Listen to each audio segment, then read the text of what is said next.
Well, we start the day at 4:30 in the morning, and we have a prayer that we do in bed. I'm not a body, I am free, for I am still as God created me. I want the peace of God. Today, the peace of God is everything that I want. The aim of all my living here. The end that I seek. My purpose, my function in my life. While I abide where I'm not at home. That's kind of like putting the rudder in our ship for the day. As soon as we wake up, every day for 28 years now, we've done that. And then we do a visualization. You want to share that? We feel gratitude, incredible gratitude for another day of living. Start every day with that.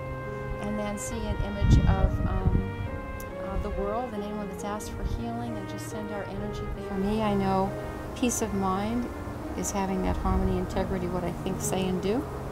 And that's always my little measuring stick. Our attitudinal healing centers are based on having inner peace as your only goal.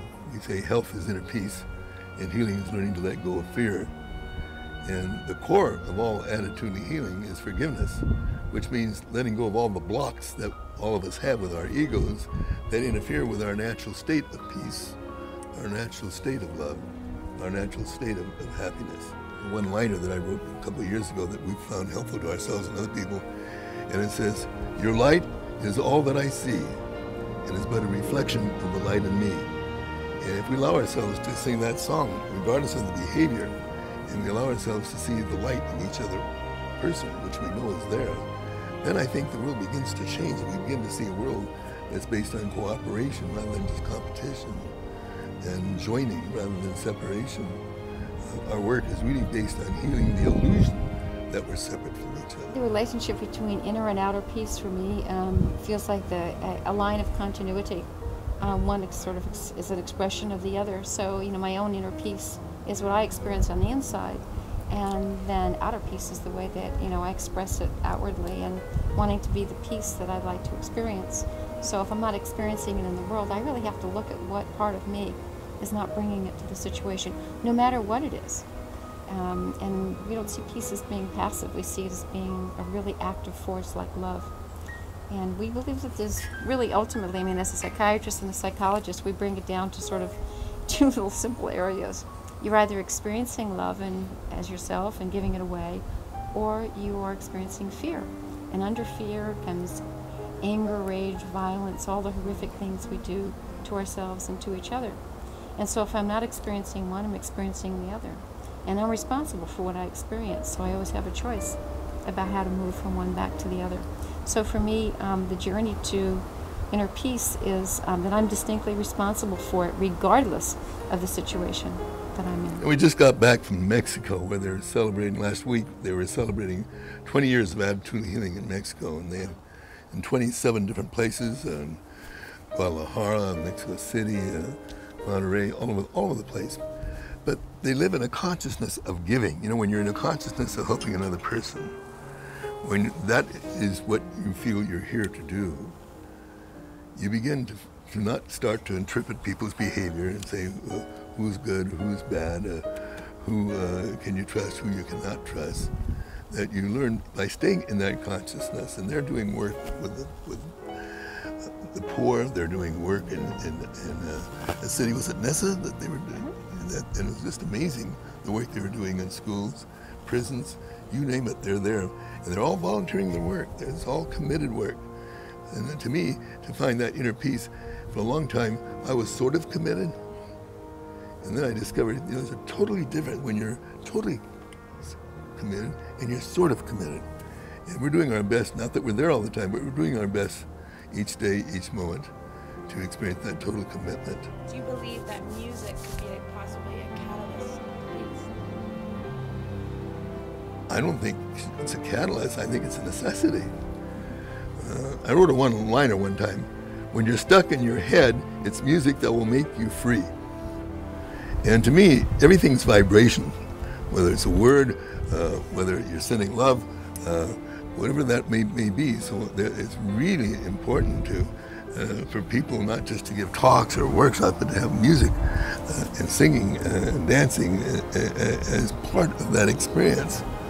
of experiencing our natural state, happiness. Music brings us back to our soul voice, our ability to be able to express the essence of ourselves to someone else without using the limitations of words. The only way I think I can see a peaceful world is if I'm experiencing it myself. And so as I look at every judgment, every feeling of separation, every segregation in my own mind with another person, every time I think I have a script for somebody else and I forget to tear it up, I think once those things are accomplished, you know, and I try to do them on a daily basis, but I forget just like everybody else, and then I remember once again. So I think a vision of a peaceful world to me is remembering, when we remember who we actually are, that the essence of our being really is love, and that we are part of this connectedness in a universal sphere. The more that we can remember that, I think the more we'll experience a peaceful world. So for me, I not only believe it's possible, I think it's actually happening now.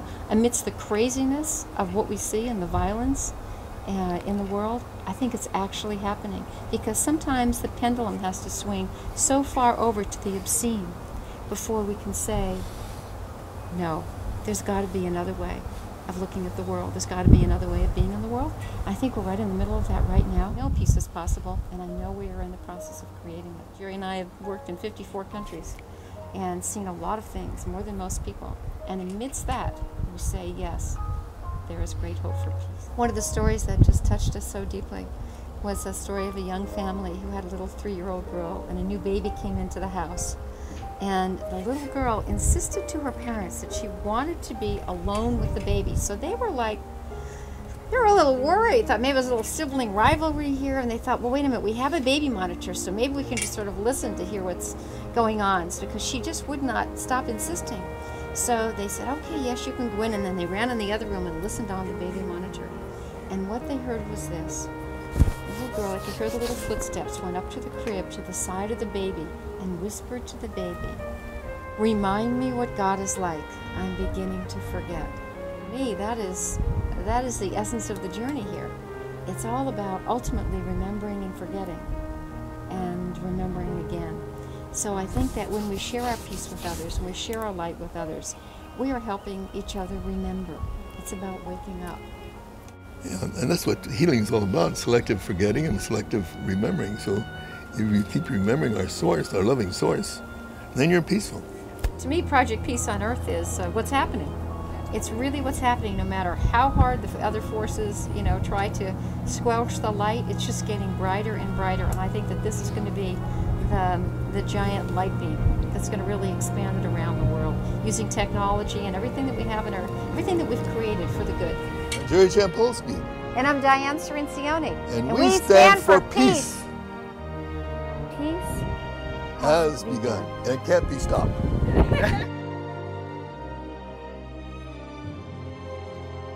my gosh, I love this.